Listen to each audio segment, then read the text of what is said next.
and welcome to Starting Points, where one thing leads to another. This is video number 183.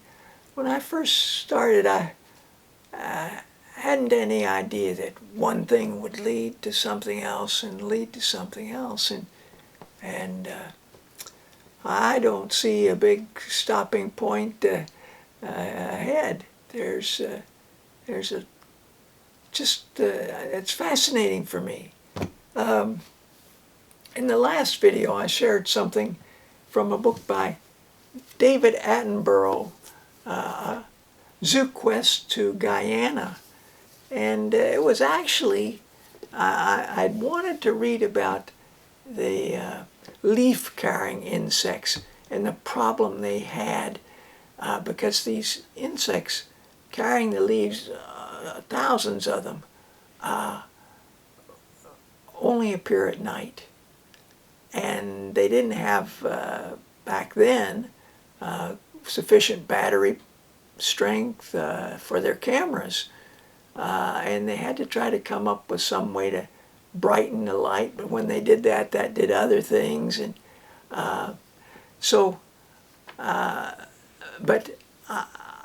what I was trying to point out about David was that one thing that looked like it was going to be sad because he didn't get this job offer turned out to be a blessing for him. So we can never tell. And there's a little picture here of David looking at a chimpanzee. It's taken, I think, just about a little bit before the picture that appears on this book. Now, because I thought, well, this is too bad that we don't have this available. He did mention a trip that they'd gone on to Africa. But that was their initial trip, and then this one. And I thought, hey, maybe he did other trips like that. And sure enough, I found that he did. He wrote this book. It's called Adventures of a Young Naturalist. And, I mean, this could be Jane Goodall with the chimpanzee. And he's got 3 expeditions in this Zoo Quest ones. Guyana one is the first one. But then he's got one where he travels to the other side of the globe. He goes to Indonesia and Borneo, lots of the things close to the equator, north of Australia in that, Bali.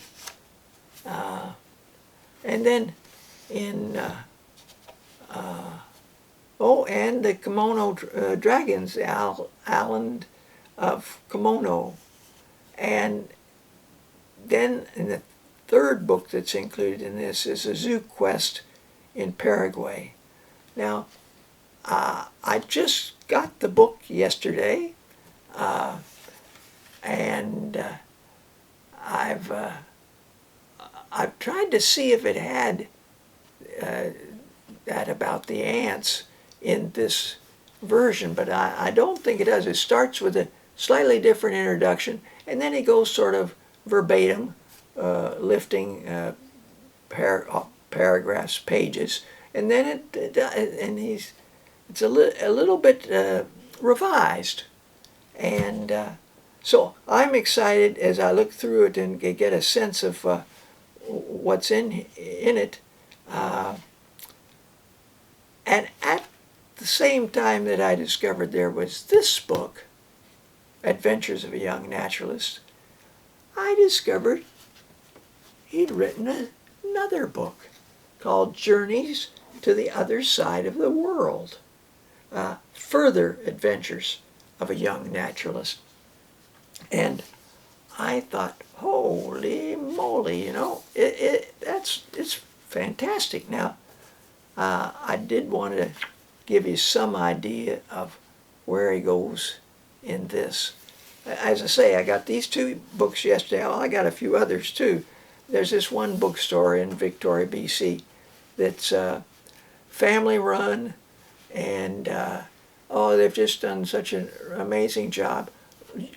Big time used books, and as I say, these were extremely cheaper than the original publishing cost.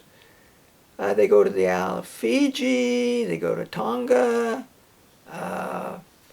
they're the flamingos, mouse lemurs, chameleons, down in Madagascar, of course, lemurs, and also they go into painted caves and buffaloes, and this is east of Darwin, Australia, and I just said, hey, this is fantastic. So I wanted to let you know about that. It looks to me like one could now. I mustn't play down by praising these young naturalists. The books that were produced along with various series that he's done, like this Living Planet, which I showed you. Now, in this, the second chapter in the book is called The Frozen World. And I'm going to be doing a whole series, I think, on winter, and both the Arctic and Antarctica. And so this is a good starting point for it. Nothing can live permanently on the summits of the high Himalayas or on any of the other great mountain peaks of the world. They are scoured ceaselessly by the most ferocious winds on earth, which at times reach velocities of over 300 kilometers an hour. And they are blighted by a cold of lethal intensity. Well, obviously we're looking at places over here like I remember the explorers who wrote about the climb of Mount Everest. It was like tropical jungles down below and going up. So I remember that the elevation is connected to coldness. But I wanted to turn back over to this North America. You know, we have a sort of a rule of thumb. The rule of thumb is you go north, it's colder. You go south, it's warmer. Well, one could add that if you go west, you come to the Rocky Mountains. Or in our case, in Victoria, British Columbia, in the summer, we can still see mountains with snow on the top. There's the Olympic Peninsula, part of Washington State, and the Olympic Mountains, dozens of them, and they'll be snow-capped in the middle of summer.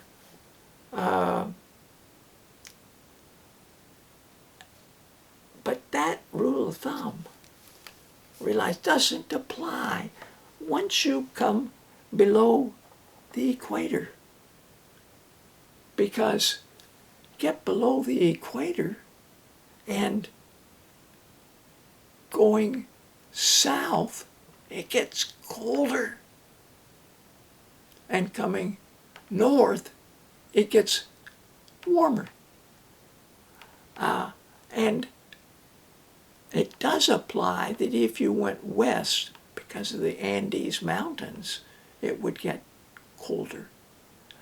But I just wanted to throw that little, we so often just see it as our own, never mind.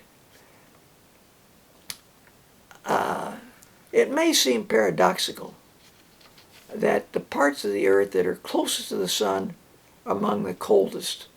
Warmth in the air, however, is created when the sun's rays shining through the air give additional energy to the atomic particles of atmospheric gases, causing them to collide more frequently with one another.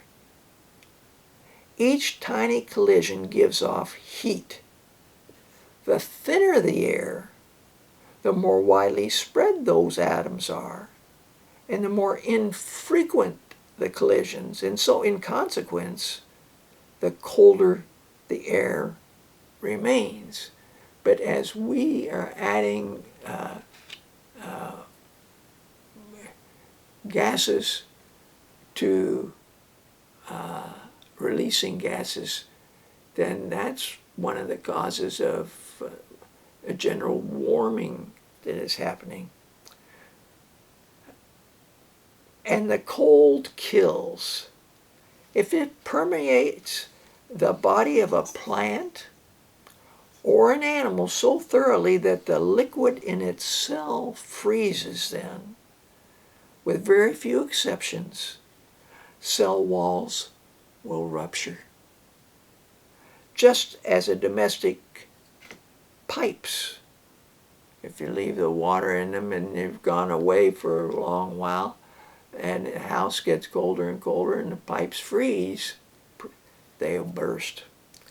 And its tissues are physically destroyed. But cold can kill animals long before it freezes them solid.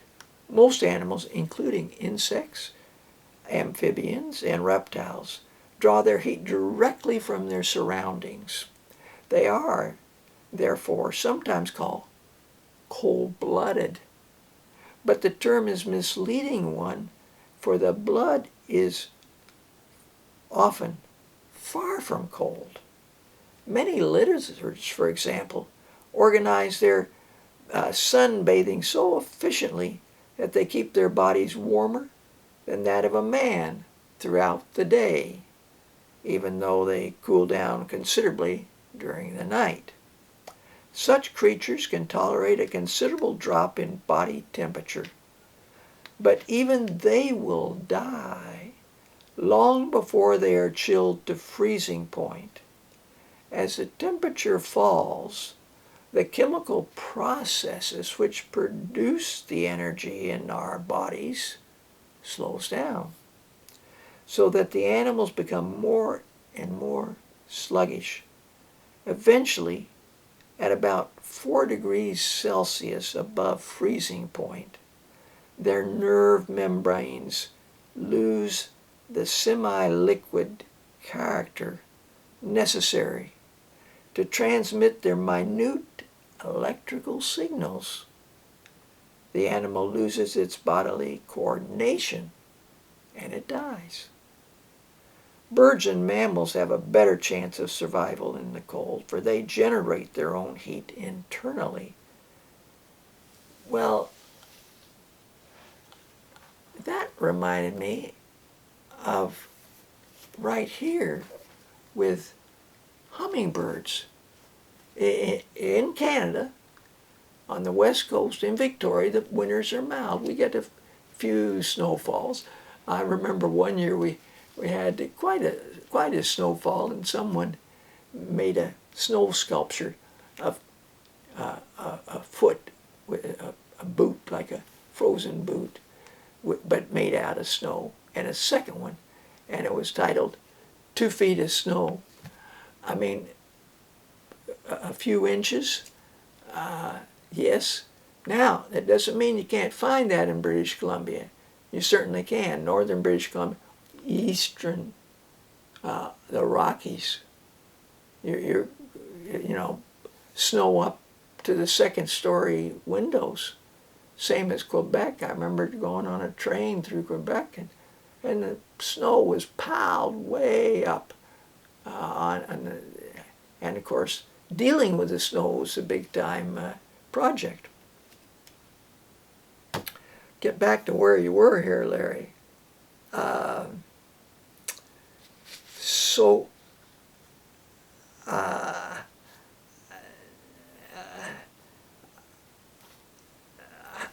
You know, this is a wonderful read, and I hope that you'll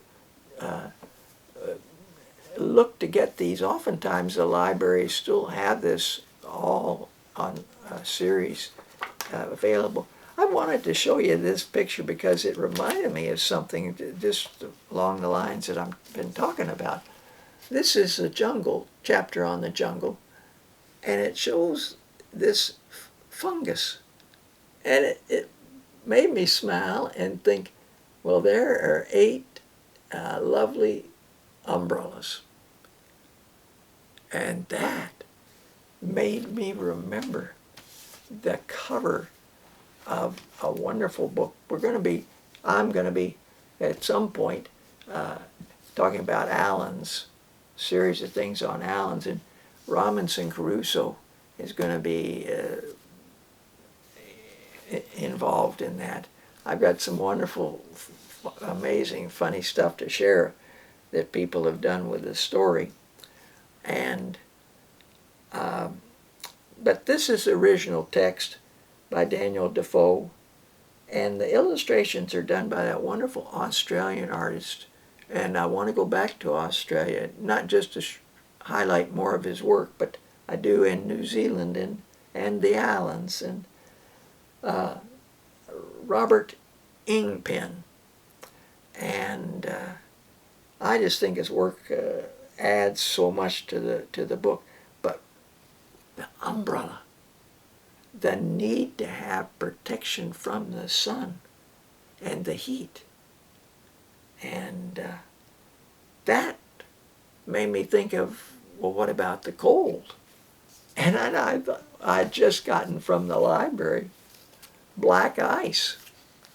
And Black Ice, it's a David Blackwood, Prince of Newfoundland. Now, I knew about David Blackwood because I'd gotten a previous compilation of his prints, and I just think he's an amazing artist. And the National Film Board of Canada used to have separate offices all over Canada, but no longer. But I used to go in, and my family would go in, and we'd you could book their theater, just one per family or something, and preview films from their collection. And I used it extensively as a teacher.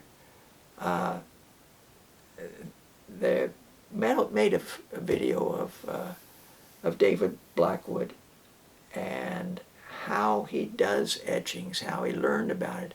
Grew up in Newfoundland in a small village in the northeast of the island, and then he went to Ontario to an art college, and that's what he learned to master this skill, an old skill. And well, it's stark environment, stark life, but he creates a dimension of amazing beauty as well. It's quite a contrast. Well, the National Film Board, you can get this watch it from them, but they've also made this film called Blackwood is available through YouTube. Just put in Blackwood, and you can get and watch. It's about 27, 28 minutes, but it's an amazing process. And there's things about also the island as well that gets mentioned. So, and I hope to end with something about Newfoundland. If I end, I will end. This about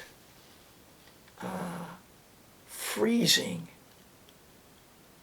reminded me of the hummingbird who can overwinter here in Victoria, because it can enter a state of torpor where their heartbeat can drop from 1,000 beats per minute to less than 40 beats. And their body temperatures drop as much as 50 degrees Fahrenheit. So I said, I think there's other animals can do, and I typed into the search bar, are there other animals besides a hummingbird who can use torpor? And a very interesting list showed up, and of course I said, oh, of course I knew that. Oh, yeah, oh, of course. But anyway, it's